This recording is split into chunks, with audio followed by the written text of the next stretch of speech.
So Dr. Pinckney, tell me, why is women's health so important? I think women are the backbone of every family. So many times we put ourselves on the back burner to take care of our children, to take care of our husband, to make sure that food is on the table. And when it comes to our health and what we have to do, we just push through it. So I believe that with women's health, when you educate a mom, you educate the whole family. Yeah. So taking care of ourselves so we can take care of others. Exactly.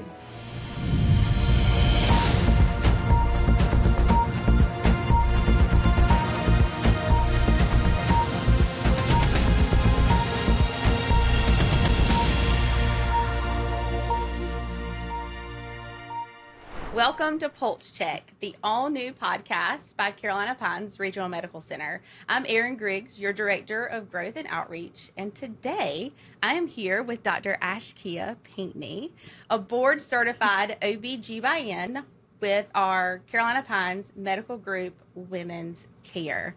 Thank you for being here today. Well, I thank you for having me. It's so exciting to be here at Carolina Pines and also to be on the brink of this new podcast. So exciting. So like she said, my name is Dr. Ashekia Pinckney. I am an obstetrician gynecologist here at Women's Care of Hartsville.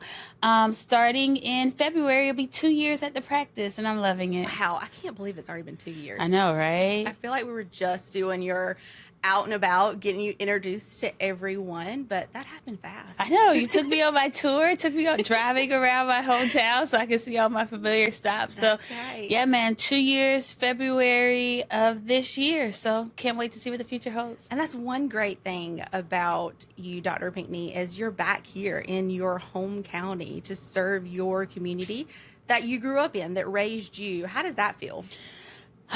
It's like you never meet a stranger, you know? So, yeah, I was actually born in Atlanta, but my parents moved back to Darlington, where my father is from, when I was in 5th grade.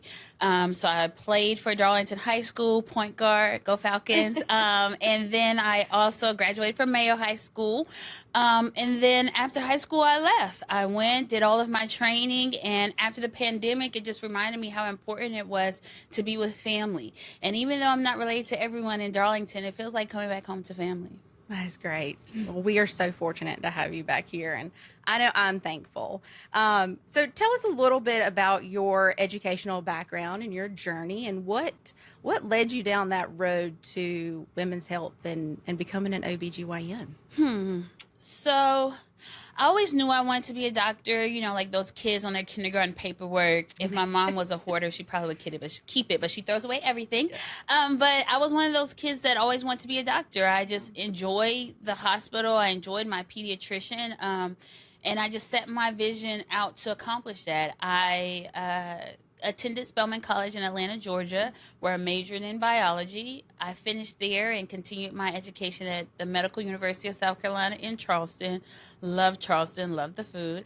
And then after that, you know, we get our match and we go and we do all of our training. So initially I matched at Meharry, which is in Nashville. Okay. It was a smaller program, and at that time they were not meeting the requirements for the numbers. So I made the decision that I want to be trained, and I want to be trained the best way I can be. So I transferred to the University of Tennessee, Memphis, and that was an experience. Memphis is country and urban all mixed up in one, but I feel as if my training was bar none. After I finished there in 2017, I decided to stay just to absorb some more of that education, absorb some more of that information, and I acted as an attending, so I was a part of medical students and residents education. But, you know, everything changed after the pandemic, and it just put my vision on what's important, and just being back home and having my circle was what brought me back. Absolutely. Well, I'm sure you got to see a lot of things in Nashville, but has it always been OB-GYN? Was there ever any other field? There was a brief moment in medical school where I thought about doing surgery. I like working with my hands. I like being able to put things together. You know, anytime there's something like toys, all Christmas I was putting together all the bits and pieces of my nieces and nephews' things. But I should have called you. Yes, you definitely. I love it. I look at the book and I'm like, I'll do it, and I just put it together.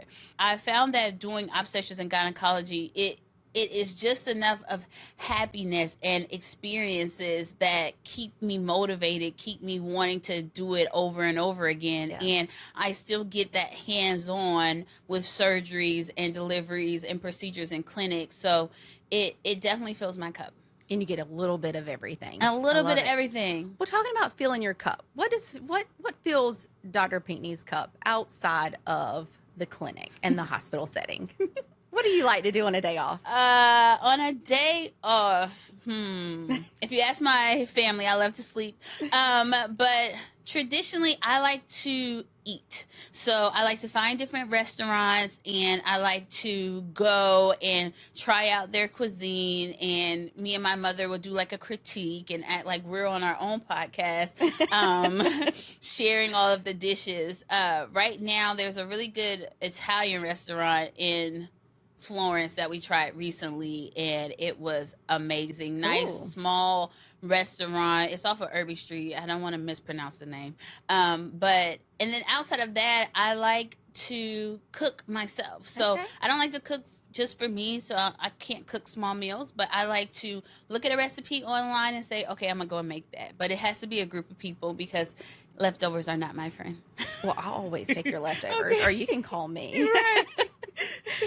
Well, okay. So, Dr. Pinckney, tell me, why is women's health so important? Wow. And you know, Big question. It's right. Such a big question, but I think women are the backbone of every family, you know, and so I many agree. times we put ourselves on the back burner to take care of our children, to take care of our husband, to make sure that food is on the table. And when it comes to our health and what we have to do, we just push through it. So women's health is important because in that job of being a mother, wife, caretaker, you need to be able to be healthy enough to continue that. You Right. need to be able to have an understanding of what your body is doing and how your body is changing so that you can make sure that you keep that balance in your life and are able to remain the backbone and don't flip your script and go Right. do something completely different. Yeah. So I believe that with women's health, when you educate a mom, you educate the whole family. Yeah. So, taking care of ourselves so we can take care of others. Exactly. So today we want to talk about women's health, and we want to break down some of those misconceptions and miscommunication that's out there. And we have a few myths that we want to talk about. A lot of myths. I know. So for the sake of time, we're going to have about 5 that we're Okay. going to talk about. So first one being period pain. And, you know, a lot of times this is kind of the first thing we experience as a woman, as we enter womanhood. And, you know, we learn this from our older sibling or our cousin or a health class. Right. And so we have this understanding like, oh, congratulations, welcome to womanhood. You have a period. Right. But what is it normal? What is normal? What is a normal period? So I'm so glad that we're having this podcast and talking about myths. I find myself constantly battling the myths, not only of social media, but the myths of aunts and mothers and siblings and things like that. And plus our culture in general. And it is my pedestal that I like to get on to be like, okay, let me educate you on that. So when it comes to your menstrual period, everybody's menstrual period is different. My biggest indicator as to when you need to come see me or when you need to come see a professional is when your menstrual cycle is affecting your quality of life. Right. So there are some young girls that unfortunately they experience their period and they have no one to talk to, no one to discuss it with, and it's not something they feel comfortable discussing with their pediatrician. So I'm more than happy then just to sit down with them and explain to them how their body is growing, how their body is developing, and the things that they're going to experience. And like you mentioned, the pain of menstrual periods varies from woman to woman, but there are so many of us women that are just taught to grin and bear it. Like, this is the curse that we have to bear, and Right. take your heating pad and push on through, you know? But when you're noticing that your menstrual period is so bad that you're not able to get out of bed, you're not able to do the normal activities that you would do, or if it's affecting your quality of life in any way, that's when it's time for you to come see a doctor. So that misconception has always been just push through. It's part of it, and it shouldn't be. And that's when they should come see Dr. Pinckney. Yes, ma'am. You know, but this kind of brings us to our next myth of pushing through, is postpartum depression is just baby blues, and it's okay. It's normal, but it's not. Not at all. No. So there has been an initiative in South Carolina recently that we have noticed that postpartum depression, postpartum blues has been something that's been plaguing our population. The Medical University of South Carolina has even started a program called Impact that allows women to receive free behavioral health therapy via telehealth for at least up to a year after the baby's born. So if they build that relationship while they're pregnant, then they have someone to walk with them in the postpartum period. So with postpartum blues and postpartum depression, so postpartum blues are those first 2 weeks after delivery where they notice that their mood is not the same. So they're not as happy as they thought they would be. They're having trouble sleeping. They're having loss of interest in the things that they want to do. And then the guilt, right? Because everybody's around you like, oh, aren't you so happy your baby is here and y'all are healthy and this and the other. And so there are so many women that combat that in those first 2 weeks. And so I have after a recommendation from our governing body that we actually have a 2-week or 3-week and a 6-week postpartum appointment. That 2 to 3 week appointment is to capture those type of emotions that women are experiencing, so like, that we hey, can, how are you? Yes. Tell me what's going on. Exactly. How are you feeling? What do you need? You know, because yeah. this is probably the first time someone has even asked them about themselves since the baby has been there. You That's know, right. and you see all those like social media, TikTok things where it's like all the grandparents care about is a baby, but that is so real. That's and right. when someone is going through postpartum depression and blues, that makes them feel even more isolated. And I want to be that safe spot. No, ma'am, I'm not a therapist, please. But I can walk you through those emotions and trying to figure out what will be the best management for it. Sometimes some women just like the fact that someone is listening and they don't have to talk about the baby and they don't feel guilty about it. While some women are actually in need of medication. And that's okay. It's okay. It's okay. That's what they need to hear. Exactly. It's okay. It's okay. Yeah. Because so many times you have this like an idea that everyone's just supposed to be glowing after their delivery and just walking in the glow of motherhood, but it's a hard job. It's a hard job. It's a hard job. Yeah. And I want to be an advocate for them to tell them that this is okay. And if we need medication, we get medication. If we need a therapist, we get a therapist. But we're going to walk through this together. Yeah, no, absolutely. And that's the thing about postpartum depression and anxiety is it doesn't discriminate. It can happen to anyone at any time. It doesn't matter if it's your first baby or your fourth baby. It doesn't matter what support system you have around you. It can happen to anyone. And just knowing that it's okay and there's people out there to help, and you to go speak to your doctor. Exactly. Go talk to them. Tell them how you feel. I love this initiative, and I love that creating that postpartum appointments at 2 weeks and you know, earlier than what you typically are going back, and just having that me conversation. Like, are you okay? How are you feeling? Yes. No. Absolutely. Yes. So I think that if there's one thing they hear is that it's okay, and talk to your provider. Right. It's That okay not to be okay. And It's like, okay. we're here for a reason. So let's move on to our next myth, and that's the pressure to hold it together just does not fade away. It just changes its forms. And we see that again when we talk about menopause. Yay. So menopause happens at 50 and it wrecks your life. Is that a myth? I think it is a combination of yes and no. So menopause presents itself differently in every woman. And like we all know, the way that media presents it is like, oh my gosh, she's having a hot flash and she's losing her mind. But there is a umbrella of symptoms that go along with menopause, and everybody is not going to feel everything under the umbrella, you know? And so what I like to think about is the person as an individual. So whenever someone comes in and say they feel like they're experiencing menopause, and especially with today's social media and podcasts and everything that's out there. The drinks, the Oh my gummies, all the gosh, things. the teas, the everything, you know? Like, there's so much information out there, and it's like trying to drink through a fire hydrant. And so I like to take that opportunity when someone comes into my office and says, I feel like I'm having menopause, to really get down to their symptoms, as well as to explain to them what the strict definition is. So the strict definition of menopause is no period for a year.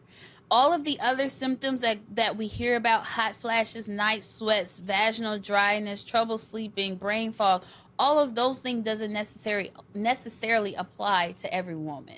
And so, yes, in the strict definition, you may not have reached the point where your periods have stopped completely, but you may be experiencing some of those symptoms beforehand. And it's my job to try to sort through some of that information. And like you said, I said yes and no to the fact of it being it wrecks your life. Again, if something is affecting your quality of life, please seek a professional. But yes, the average age in America of menopause is about 50 to 52.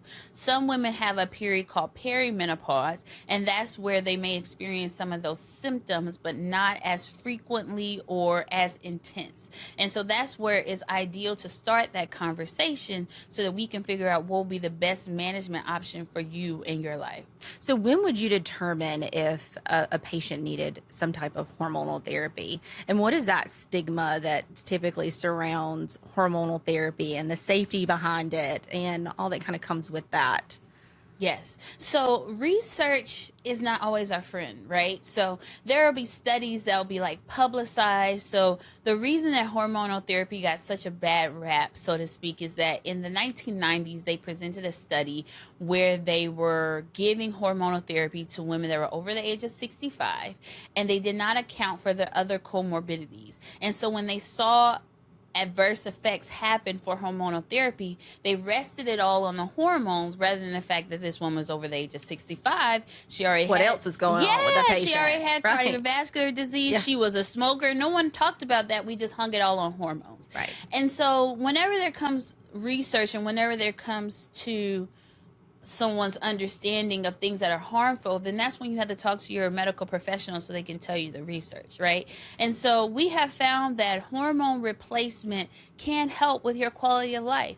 You need to come see me when your hot flashes are causing you to strip down and you can't even work at work, you know? Like, everybody knows, like, get a fan for her, she's about to combust, you know?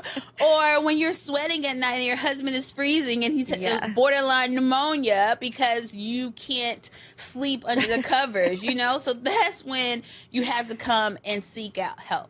And then when you come to me, my job is to categorize your symptoms and try to get you to the best plan that's possible. Sometimes it's not even hormones. You know, there have been studies that have shown that even being on an antidepressant can help with your symptoms. Oh, wow. I did not know that. Or you can just do holistic things like medications like black cohosh or plant estrogens that are bioidentical to our own estrogens that can help with the overall symptoms, you know? And so there are a myriad of treatment options, just like there's a myriad of symptoms that each woman has, but we won't know how to treat you until you come talk. Absolutely. So what age would you say most women could start to experience those perimenopausal symptoms? Yeah, and so every individual varies. Usually I like to tell women, speak with the other women in your family. Prayerfully y'all are open and have that type of relationship. Right. Speak to the other women in your family about their symptoms and when did they start experiencing some of those things. And that will give you an idea of when you will undergo menopause. But in our culture, it's so common, oh, she lost her cycle a long time ago. She don't talk about that stuff like that. Okay. So whenever, with averages, you know, average age of menopause is 52. Some women may start to experience those perimenopausal symptoms at about 48, 46, and that will usually start off with their menstrual cycles not being regular. So you used to have a regular menstrual period your whole life, and then all of a sudden you hit 45 and now your menstrual period is all over the place. You may not necessarily experience the hot flashes or the night sweats, but it may start showing up in just your menstrual cycle. Right. Okay. So, Dr. Pinckney, another myth that we hear is that we should have our children by a certain age, by the age of 35, or what does that look like? What is the right age range? So that's a great question. I think that especially in our culture, people are more likely to get married, have their children, everything done by the age of 25, and then now you're grinning and bearing it. So when it comes to your ability to get pregnant, that's the biggest thing that we look at as we get older. So as we get older, we know that we're born with the number of eggs that we'll have our entire life. Right. And so once we start to hit the age of 35, those eggs, so to speak, are a little older. And the concerns that we have with that is any type of chromosome abnormality, meaning that the DNA doesn't have all the parts that we need to have a healthy, viable pregnancy. Right. So I would not say that your cutoff is 35. I wouldn't even say your cutoff is 40, but there are things that we would have to consider when that comes to play, meaning that we'll do genetic screening when you become pregnant. We'll also talk about any of your other medical problems that may come into the site of the pregnancy. For instance, if you have high blood pressure or diabetes, those are things that usually present later on in life and may have long-term effects on you in the pregnancy. So no, 35 is not the cutoff. No, 40 is not the cutoff. But if pregnancy is something that you're considering and you're desiring, then that's when you come in for what's called a preconception talk. So we're talking about what will pregnancy look like for you at your age and what is your ability to get pregnant. But again, it's a conversation. Absolutely. And I love that. To be honest with you, I've never heard of a preconception appointment. So no, having that conversation up front, having a plan, talking about it, and making sure that everything is set up for success. Exactly. All right. So Dr. Pinckney, our final myth. I am 35. I am done having babies. I don't need to come in to see you on an annual basis. Okay. So there have been so much information and misinformation about annuals. So I would actually like to just scrub the word annual out of 2026. Like just scrub it out. Okay. So whenever you are done having your children, you still need to come see your gynecologist just to talk about reproductive health so that we can be able to preemptively discuss the things that you may face as you enter this new phase of your life, right? Because if you are depending on that women grin and bear it and push through, then there can be things that you suffer through from 35 to 40 before your menstrual period actually stops. And then you're like, oh, that's the reason why I was brain fog and trouble concentrating. I was miserable for 3 years and didn't have to be. Exactly. And so when I'm scrubbing the word annual out of our vocabulary for gynecologic care, what I'm wanting to replace that word with is just establishing care or an established GYN visit. So you come in and we talk about your sexual health. We come in and we talk about your menstrual cycles. We talk about the fact of, are we done having children? Because that's another thing that people want to know is like, are you officially done at 35, you know? And then when it comes to your pap smear, okay? So another myth that we didn't talk about is the fact that every time someone looks into your vagina does not mean you're having a pap smear. Like, you're not getting a pap smear in the emergency room, people. Please. Like, they would die if they were trying to do a pap smear in the emergency room. So when someone does an exam in your vagina, that's called a speculum exam. A pap smear is specifically checking for cervical cancer. So when I say jokingly that they're not doing a pap smear in the emergency room, what I'm referring to is that they're looking in your vagina, and the only way we can do that is with the speculum. Right. But your primary care doctors, your OB-GYNs, those are the ones that are doing your pap smears. And so when I say scrub the word annual, recent recommendations are that we don't need a pap smear, so cervical cancer screening, every year. We only need a pap smear every 3 years if your most recent one was normal. And again, that is something that we can just discuss because, again, with those myths, oh, if you don't get your annual, you're going to, just rot from the inside out. Right. I can see people freaking out like, oh, wait, you're not going to check me for 3 years? Is that okay? Is that normal? Exactly. But that's where you still have that conversation. Maybe things aren't normal. Maybe we do need to have a pap smear this year. So it's up for that conversation and what's going on. Exactly. Yeah. But I don't want it to be an expectation where you have no issues whatsoever and you just expect for me to do a vaginal exam, because that's not necessary. You don't really have to undergo that much of an invasive procedure if you don't have to. And so, like you said, that's where it becomes a conversation. If you are a part of a high risk population, meaning that you're a smoker, you have a compromised immune system, or you have a compromised lifestyle, then those will be reasons for us to have a conversation about doing your pap smear or versus just doing a vaginal exam. The other thing is that we have to allow technology to be technology. We have all of these other abilities to do everything else in the world.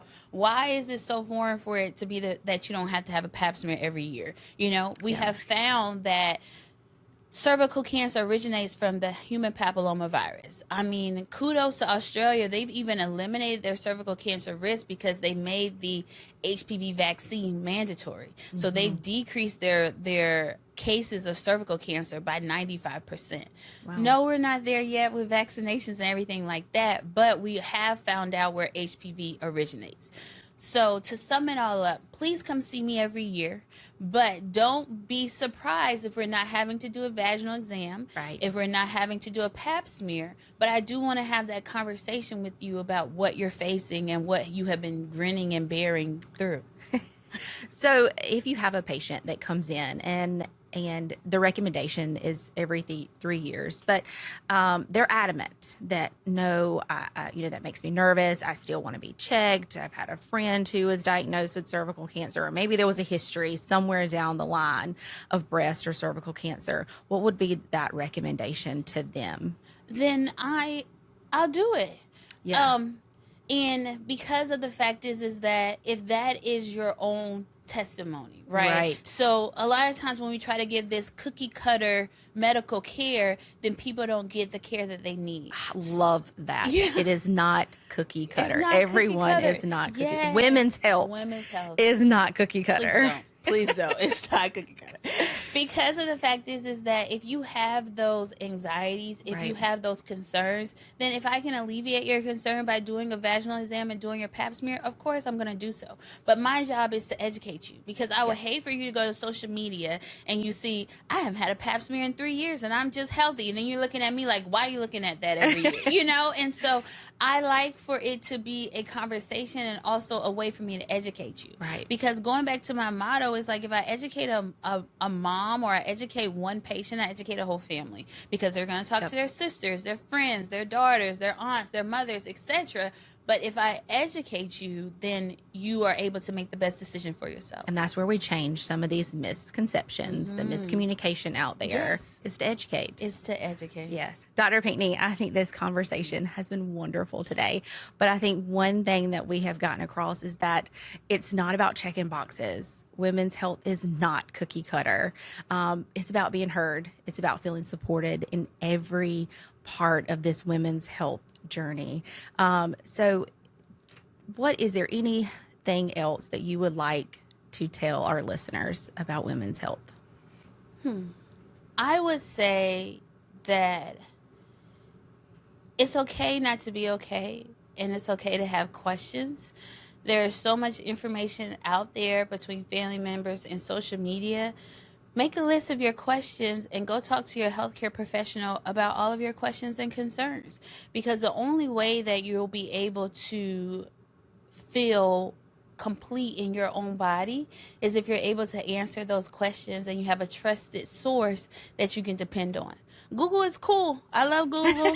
I love ChatGPT, but you can't replace that with experience. That's right. As well as a doctorate of medicine, So please come talk to us. Please find a provider that you feel comfortable with and that you can ask those questions. Have that open conversation. Yes. Absolutely. Thank you so much, Dr. Pinckney, for being here today. And thank you for your honesty and your compassion. But most importantly, thank you for being here, a part of this community and a part of Carolina Pines Medical Group. We appreciate you.